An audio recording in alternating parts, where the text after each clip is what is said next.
Well, good day and welcome to another episode of the MedicCast. I'm your host, Jamie Davis, the Pod Medic, and actually up here on stage for a change. I have been working this event and trying to get the editing and the live stream going, and we've been working hard at getting that done. And finally, I get to do a MedicCast episode. So I want to thank everybody for following the stream and keeping up with us here. And I also want to thank Ron Davis from Confessions of an EMS Newbie. Ron is a just big help here by taking over the editing duties and giving me a chance to walk around and actually participate in the event.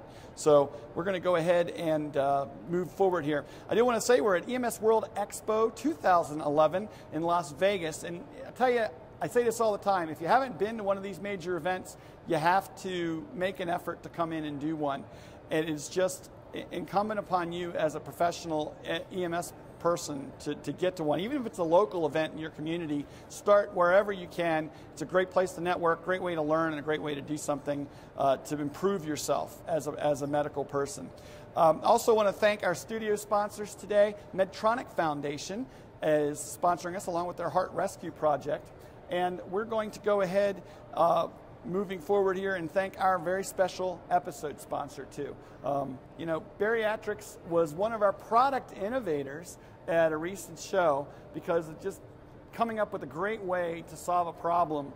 And I love it when EMS providers themselves come up with a solution that we can use in the ambulance. So I'm really happy to be joined by Bruce Latourell.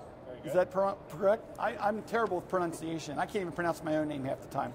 So, and also, just quickly, we have Jim Huffman and Ann Robinson joining us for this discussion. And you don't have to worry about the lower thirds on that, Ron. We'll get them later when they start talking for real.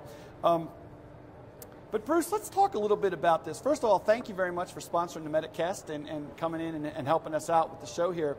But your device is so creative, and yet it's also a device that maybe some people are not sure that what they would do with it and how they would use it. So can you explain a little bit about bariatrics? Sure.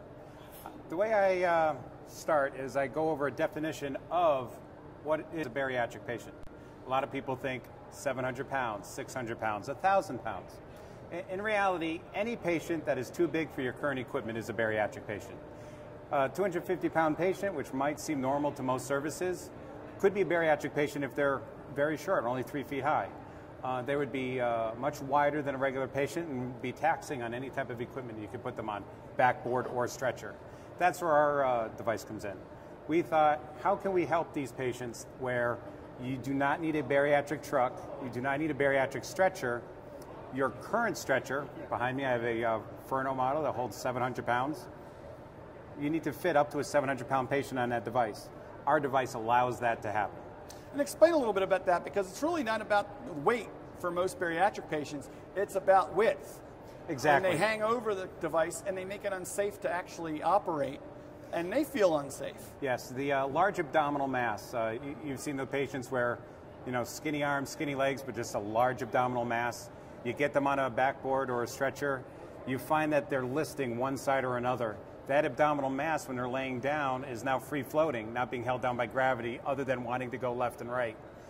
With those shiftings and the stretcher being at the highest position, you can throw that off balance and tip it over. And so just a simple device to pull that mass up to a center of gravity and hold it in place.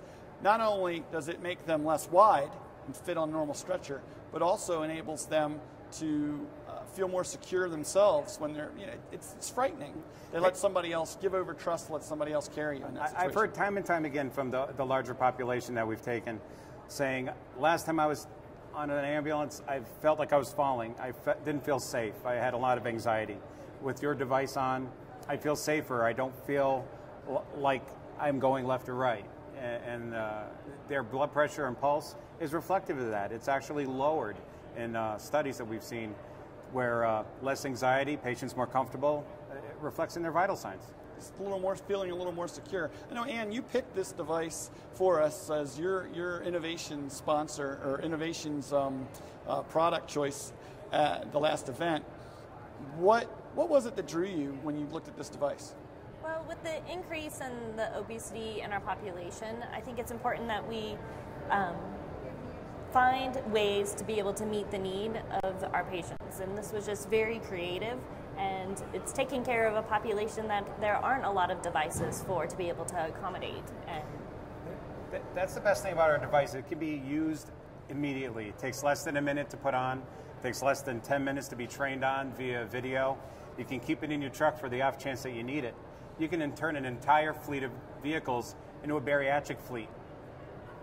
And that's true. I mean, how many, when you look at bariatric numbers, you've looked into this, I'm sure, for your business purposes, how many patients are actually too large for a standard cot and need to be actually transported on a bariatric specific device in a unit made for that? What we did is we looked at bariatric transfers, and we've looked at services that transfer with a specialty bariatric truck and stretcher. We found, depending on the service, between 60 and 90% of their patients could be accommodated on a stretcher that would hold 700 pounds, not requiring that stretcher that lifts up to 1,500 pounds. So if you look at 60 to 90%, that's a large amount of resources.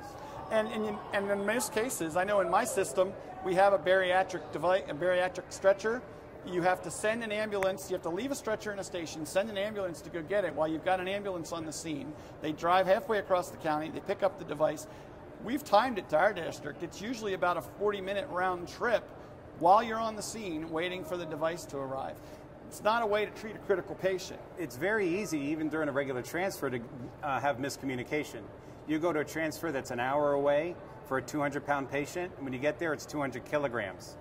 It's easy to misinterpret the pounds and kilograms on a chart, and when you get there, you have a device now that is ready immediately. You don't have to pass the call, reorganize and reschedule the entire transfer, the doctor's appointment, whatever was going on with the patient with that day.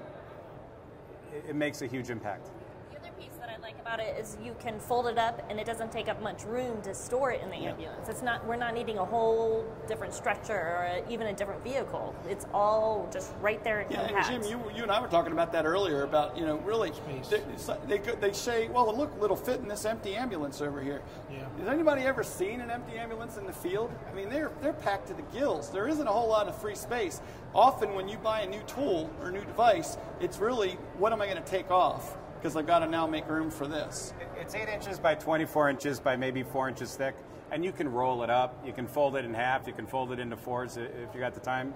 Fits under the bench, fits behind the driver's seat, fits under the driver's seat. Yeah. You can put it underneath the head end of the stretcher and have it with you at all times if you'd like. So it really is very versatile and small and easy to transport.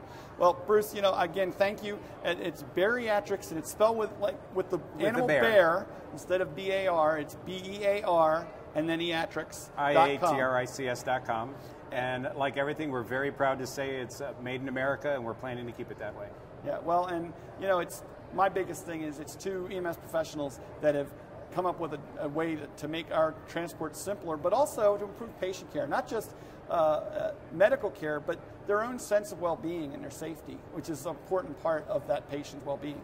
The bariatric patient does deserve the golden hour. Mm-hmm. They really do. Bruce, thanks a lot. I really appreciate it. Thanks again for sponsoring the MedicCast. And we're going to continue our discussion talking here a little bit more about bariatric patients. I got another guest coming up. Thank you very much. Thanks a lot. Thank you for having me.